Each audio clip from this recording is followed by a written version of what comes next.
اعوذ باللہ من الشیطان الرجیم بسم اللہ الرحمن الرحیم ومن یرغب عن ملت ابراہیم الا من سفیہ نفسہ وَلَقَدِ اصْطَفَيْنَاهُ فِي الدُّنْيَا وَإِنَّهُ فِي الْآخِرَةِ لَمِنَ الصَّالِحِينَ۔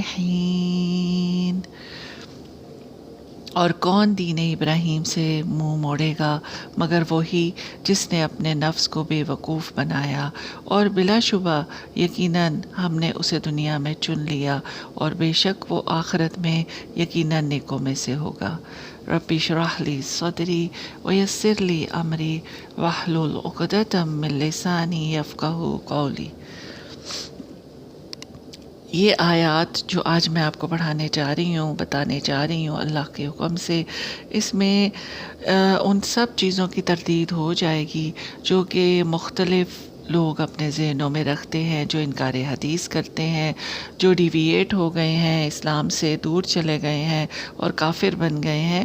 ان کے خیال میں شروع سے اسلام نہیں تھا بلکہ نبی پاک صلی اللہ علیہ وسلم کے آنے سے اسلام آیا۔ ایسی بات نہیں، اور ان آیات میں اسی چیز کی طرف نشاندہی کی گئی ہے۔ احسن البیان میں آتا ہے کہ عربی زبان میں رقیبہ کے بعد ان ہو تو معنی بے رغبتی ہوتے ہیں۔ یہاں ابراہیم علیہ السلام کی عظمت اور فضیلت فرمائی جا رہی ہے جو ان کو اللہ تعالیٰ نے دنیا اور آخرت دونوں میں عطا فرمائی، اور وضاحت کر دی کہ ملت ابراہیم سے بے رغبتی بے وقوفوں کا کام ہے، یعنی جو لوگ ابراہیم علیہ السلام کو چھوڑ کر یہودی یا نصارہ کہلائے، یعنی کہ ان کی اولاد کے پیروکار، تو ایسی حرکت کوئی عقل مند کر نہیں سکتا۔ تفسیر القرآن میں ہے کہ ملت کا مطلب اللہ تعالیٰ کی مکمل حاکمیت اور اپنی مکمل یعنی انسان کی مکمل غلامیت، عبودیت کو تسلیم کر لینا ہے۔ ابراہیم علیہ السلام نے اپنے طرز فکر اور طرز عمل کو مکمل طور پر اللہ تعالیٰ کی مرضی کے تابع بنا لیا تھا۔ تبلیغ اور اشاعت میں اپنی پوری زندگی صرف کر دی، بڑی سے بڑی مشکلات بڑی خندہ پیشانی سے برداشت کیں، ہر کٹھن امتحان بڑے صبر اور حوصلے سے پاس کیا۔ یہ زندگی کا طرز اللہ تعالیٰ کو اتنا محبوب ہوا کہ ساری دنیا کا امام بنا دیا۔ اب کوئی بے وقوف ہی ایسی پسندیدہ بہترین روش سے اعراض یعنی منہ موڑ سکتا ہے۔ درس قرآن سے ہے کہ جس جماعت کے لیے ابراہیم علیہ السلام نے دعا کی وہی ملت اسلامیہ ہے، اور جن رسول کے لیے دعا کی تو وہ نبی اکرم صلی اللہ علیہ وآلہ وسلم ہے جو خاتم النبیین ہے۔ اب جو ملت اسلام کا اتباع نہیں کرتا تو اس طرح ملت ابراہیمی کا بھی وہ انکار کر رہا ہے۔ آخری پارہ تک اسلام جو ملت ابراہیمی ہے، یعنی کہ اسلام ملت ابراہیمی ہی ہے، کہ فضائل بیان کر کے اس کی ترغیب دی جاتی ہے، اور اس کے نہ ماننے والے کو احمق، کم عقل اور نادان بتلایا جاتا ہے۔ فرمایا جو ملت ابراہیمی سے منہ موڑے گا وہ اپنی ذات میں احمق ہے۔ پھر فرمایا وَلَقَدْ اصْطَفَيْنَاهُ فِي الدُّنْيَا، اور یقیناً ہم نے چن لیا اس کو یعنی ابراہیم علیہ السلام کو دنیا میں اور آخرت میں، وہ بڑے صالحین میں شمار کیے جاتے ہیں۔ اس آیت کی شان نزول یہ بھی بیان ہوئی ہے کہ عبداللہ بن سلام رضی اللہ تعالیٰ عنہ نے اپنے 2 بھتیجوں سلمہ اور مہاجر سے فرمایا کہ تم کو خوب معلوم ہے اللہ تعالیٰ نے تورات میں فرمایا ہے کہ میں ایک نبی بنی اسماعیل میں پیدا کروں گا، اس کا نام احمد صلی اللہ علیہ وآلہ وسلم ہوگا، جو ان پر ایمان لائے گا ہدایت پائے گا، اور جو کفر کرے گا وہ ملعون ہوگا۔ یہ سن کر سلمہ نے اسلام قبول کر لیا، مہاجر نے نہیں مانا، تو یہ آیت نازل ہوئی کہ ملت ابراہیم سے وہی انکار کرے گا جو بے وقوف دین کی سمجھ سے گورا ہو، کیونکہ یہ ملت عین دین فطرت ہے، کوئی سلیم الفطرت اس سے انکار نہیں کر سکتا۔ جو فضیلت و شرف ابراہیم علیہ السلام کا بیان ہوا ہے ان جیسے اولو العزم ذیشان نبی کے دین سے کون سی عقل انکار کر سکتا ہے؟ اور حضور اکرم صلی اللہ علیہ وسلم نے اسی دین کی تجدید فرمائی، یعنی آپ نے یہ کوئی نیا دین انٹروڈیوس نہیں کروایا تھا بلکہ اسی کی تجدید فرمائی تھی۔ لہٰذا جو دین اسلام کا منکر ہے وہ دین ابراہیمی کا بھی منکر ہے۔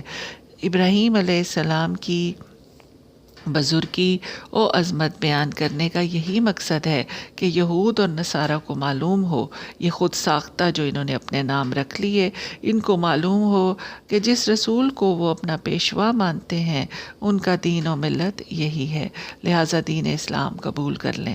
جیسے کہ ہم پیچھے پڑھ چکے نا کہ ہر جو بھی مذہب ہے پیچھے گزرا، وہ سبھی جو ہیں اختلاف کے باوجود آپس میں ابراہیم علیہ السلام کو مانتے ہیں، تو اسی چیز کی طرف یہاں پر دھیان دلایا گیا ہے۔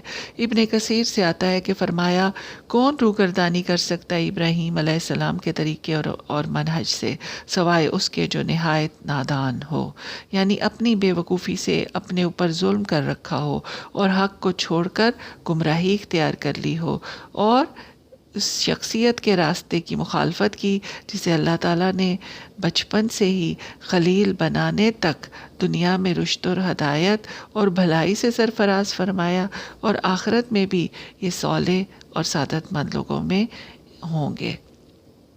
بس جو ان کے طریقے، ان کے مسلک اور ملت کو چھوڑ دے اور دلالت اور گمراہی کے طریقے اختیار کرے، اس سے بڑا نادان اور ظالم کون ہو سکتا ہے؟ جیسا کہ سورہ لقمان میں فرمایا ان لشرک لظلم عظیم، کہ بے شک شرک جو ہے البتہ وہ ظلم عظیم ہے۔ ابو العالیہ اور قتادہ کہتے ہیں یہ آیت یہودیوں کے بارے میں نازل ہوئی، یعنی کہ آیت نمبر 130، کیونکہ انہوں نے اللہ تعالیٰ کے مقرر کردہ طریقے کے خلاف طریقہ ایجاد کر لیا اور انہوں نے ملت ابراہیمی کی بھی مخالفت کی تھی۔ اور آج کے نادان مسلمان جو بھٹک گئے ہیں، گمراہ ہو گئے ہیں اور اپنے پر عذاب جو ہے وہ پسپاں کر لیا ہے، یعنی کہ یہ قادیانی، مرزائی، یہ بھی اس کی مخالفت کرتے ہیں۔ آل عمران آیت نمبر 67 68 آپ اس کو مزید دیکھ سکتے ہیں۔ آیت نمبر 131 ہے قال اللہ تعالی اذ قال لہ ربہ اسلم، جب کہا ان سے ان کے رب نے، یعنی حضرت ابراہیم علیہ السلام سے ان کے رب نے کہا کہ اسلام لے آ، تو انہوں نے عرض کی کہ میں تو رب العالمین کے آگے سر اطاعت خم کرتا ہوں۔ معرف القرآن سے ہے کہ جب فرمایا ابراہیم علیہ السلام سے ان کے رب نے اسلم، یعنی اطاعت اختیار کرو، تو انہوں نے فرمایا اسلمت لرب العالمین، میں فرما بردار ہو گیا رب العالمین کے لیے۔ یہ نہیں فرمایا کہ اسلمت لکا، یعنی کہ میں نے آپ کی اطاعت کی، بلکہ یہ کہا کہ رب العالمین، اور یہ کہنے سے حق کے جل شانہ کی حمد و ثنا بھی شامل ہو گئی، اور اس بات کا اظہار ہو گیا کہ جو میں نے اطاعت کی ہے وہ کسی پر احسان نہیں کیا بلکہ اس کا کرنا ہی ناگزیر تھا۔ وہ رب العالمین ہے، سارے جہان اور جہان والوں کو اس کی اطاعت کے سوا کوئی چارہ نہیں۔ جس نے اطاعت اختیار کی وہ کسی پر احسان نہیں کیا اس نے، بلکہ اپنا فرض ادا کر کے اپنا نفع حاصل کیا۔ چنانچہ معلوم ہوا کہ ملت ابراہیمی کا بنیادی اصول اور پوری حقیقت ایک لفظ اسلام میں ہے، جس کے معنی ہے اطاعت حق، اور یہی مذہب اور مسلک ہے ابراہیم علیہ السلام کا، اور یہی حاصل ہے ان امتحانات کا جن سے گزر کر اللہ تعالیٰ کا خلیل اپنے مقام اعلیٰ تک پہنچا۔ اسلام کا معنی اطاعت حق ہے۔ اس کی ہدایت کے لیے، رہنمائی کے لیے انبیاء علیہ السلام بھیجے گئے کہ جو لوگوں میں آ کر ان کو اس کی تعلیم دیتے رہے اور ان سے کلمہ پڑھواتے رہے، لا الہ الا اللہ۔ آسمانی کتابیں نازل کی گئیں آدم علیہ السلام سے لے کر خاتم النبیین تک، ہر آنے والے رسول اور نبی نے اسی کی دعوت دی ہے، اور قرآن کریم میں ارشاد ہے ملت ابیکم ابراہیم هو سماکم المسلمین من قبل وہی ھذا وفی ھذا، یہ سورہ الحج کی آیت 78 ہے، یعنی دین ابراہیم علیہ السلام کو قائم رکھو، انہوں نے ہی تمہارا نام مسلمان رکھا ہے۔ اب یہ دیکھیے آپ کہ انہوں نے خود نہیں رکھا تھا، بلکہ اللہ تعالیٰ نے ان کو یہ کہا تھا، فرمایا تھا، کیونکہ آگے ان کی ملت جاری کرنی تھی، تو انہوں نے ہی تمہارا نام مسلمان رکھا ہے۔ سورہ حج کی آیت نمبر 78 یہ بھی ایک دلیل ہے اس بات کی۔ اس قرآن سے پہلے بھی اور اس میں بھی، یعنی قرآن میں بھی تفہیم القرآن سے آتا ہے کہ مسلم کے معنی ہے جو اللہ تعالیٰ کے آگے سر اطاعت خم کرتے، اللہ کو اپنا مالک، آقا، حاکم اور معبود مان لے، اپنے آپ کو بالکل اللہ کے سپرد کرتے، اس ہدایت کے مطابق دنیا میں زندگی بسر کرے جو اللہ تعالیٰ کی طرف سے آئی ہو۔ اسی عقیدے اور اسی طرز عمل کا نام اسلام ہے۔ اور جو اس میں ٹیڑھ نکالیں اور اپنی منمانیاں کریں، اپنی مرضی کے دین بنائیں، تو ان کا کیا انجام ہوگا، یہ بھی ہمیں سوچ لینا چاہیے۔ یہ تمام انبیاء کا دین تھا اور یہی ہے۔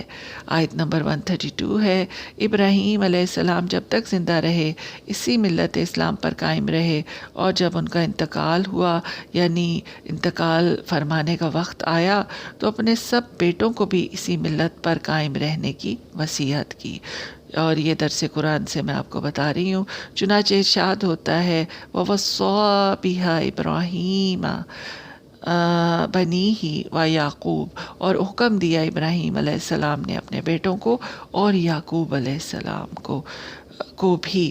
اب یہ دیکھیں علیحدہ سے کر کے اس آیت کے اندر بتا دیا گیا ہے۔ ابن کثیر یعنی ابراہیم علیہ السلام نے اسی ملت اور اللہ تعالیٰ کی اطاعت کی وصیت فرمائی، اور یعقوب علیہ السلام نے بھی اپنے بیٹوں سے یہی کہا۔ ابراہیم علیہ السلام نے خود ساری زندگی اس کی حفاظت کی، اور بوقت وفات اپنے آنے والی اولاد کو بھی اس کی وصیت فرمائی۔ یعنی کہ یہ سلسلہ تو چلتا رہا، یہ وصیت تو چلتی رہی۔ ایک مطلب اس کا یہ بھی ہو سکتا ہے کہ آپ نے اپنے بیٹوں اور پوتوں یعنی یعقوب علیہ السلام کو بھی وصیت فرمائی۔ سورہ ہود سے معلوم ہوتا ہے کہ ابراہیم اور سارہ علیہ السلام کی زندگی میں ہی ان کے پوتے کی ولادت ہو گئی تھی، تو یہ کوئی اتنی بڑی بات تو نہیں ہے۔ ہم دادیاں نانیاں بنتے ہیں، تو ان کے پوتے کی ولادت ہو گئی تھی یعقوب علیہ السلام کی۔ اور آیت ہے فَبَشِّرْنَهَا بِإِسْحَاقَ وَمِن وَرَاءِ إِسْحَاقَ یعقوب، یہ آیت نمبر 71 ہے۔ یعنی ہم نے خوشخبری دی اس کو سارہ کو، اسحاق کی، اور اس کے بعد یعقوب کی بھی خوشخبری دی، یعنی کہ ان کو بتا دیا کہ تمہارے پوتا بھی ہوگا، یعقوب علیہ السلام خوشخبری دی۔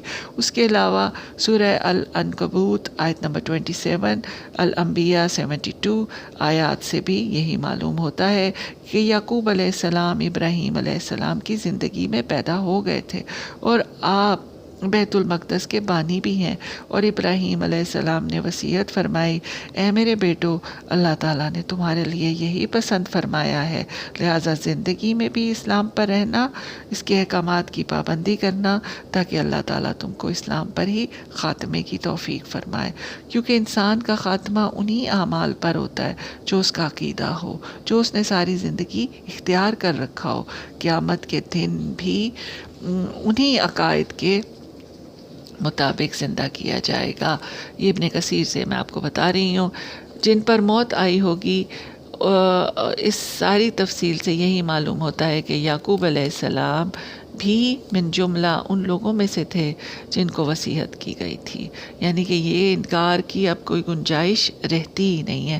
بیان السبحان میں آتا ہے، اور اپنے بیٹوں کو نصیحت کی کہ اللہ نے تمہارے لیے اسی دین اور ملت کو پسند کیا ہے اور منتخب کیا ہے، توحید الہی، تہذیب، اخلاق، ادائے حقوق، کفر و شرک سے بیزاری تمہارا دین قرار دیا ہے، لہٰذا مرتے دم تک مسلمان رہنا، اپنا جان اور مال اللہ کے سپرد کر کے اسی کے احکام کے پابند رہنا۔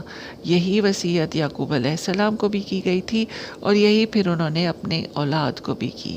اب یہ دیکھیے کہ یہاں پر خصوصاً یہ جو قادیانی ہیں، مرزائی ہیں، جو اپنے آپ کو احمدی کہتے ہیں، یہ جو پلیج لیتے ہیں، یہ جو بیعت لیتے ہیں، اس میں وفاداری اپنے حضرت کی سے کرتے ہیں، اور اس میں اپنے بچوں کو، اپنی بیویوں کو، اپنے شوہروں کو، اپنے ماں باپ کو، سب رشتہ داروں کو سیکنڈری رکھتے ہیں کہ اگر کوئی بھی اس کے خلاف جائے گا ملعون کے، تو وہ جو ہے وہ اس کے ساتھ اس کے بھی خلاف ہو جائیں گے۔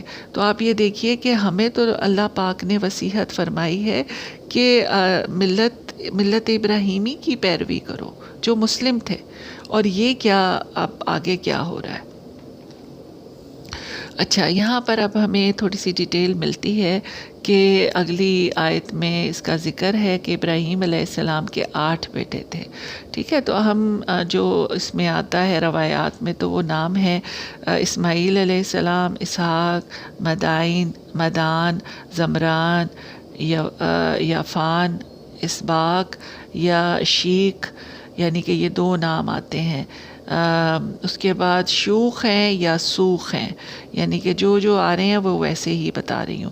اور یعقوب علیہ السلام کے 12 بیٹے تھے، ایک تھے دوسرے تھے شمون یا سمون، تیسرے تھے لاوا، چوتھے یہودا، 5ویں زیلون یا زیالون، چھٹے یشخر، 7ویں جاد، 8ویں وان، 9ویں نفتالی، 10ویں عاشر، 11ویں یوسف علیہ السلام اور 12ویں بنیامین۔ ملت ابراہیمی دوامی ہے، اس کے اصول توحید باری تعالیٰ، تزکیہ نفس، ادائے حقوق، اقامت عدل وغیرہ لازوال اور ناقابل نسخ ہیں، یعنی کہ ان کو تبدیل نہیں کیا جا سکتا، ان کی جگہ کوئی چیز نہیں آ سکتی۔ آپ کے بعد ہمیشہ نبوت آپ کی اولاد میں رہی ہے، یہی اس کا مسلم ثبوت ہے، اور یہی شریعت اسلام کی تعلیم ہے۔ دعا ہے کہ یوم حشر اللہ سبحانہ و تعالی ہم سب کا شمار اپنے پسندیدہ بندوں میں فرمائے، ہمیں ملت ابراہیمی پر اٹھائے، اور جنت کے ہر دروازے سے ہمارا نام پکارا جائے۔ اللہ پاک ہم سب کو اپنی رحمت اور شفقت سے کبھی جدا نہ کریں۔ اللہ تعالیٰ دنیا جہان کی ساری خوشیاں اور نعمتیں آپ سب کو دیں، اور ہم پر اپنا رحم فرمائے، اور ہمارے خاندانوں کو، ہمارے اہل و عیال کو بھی عطا فرمائے۔ سبحان ربک رب العزت عما یصفون، والسلام علی المرسلین، والحمد للہ رب العالمین۔ السلام علیکم ورحمۃ اللہ۔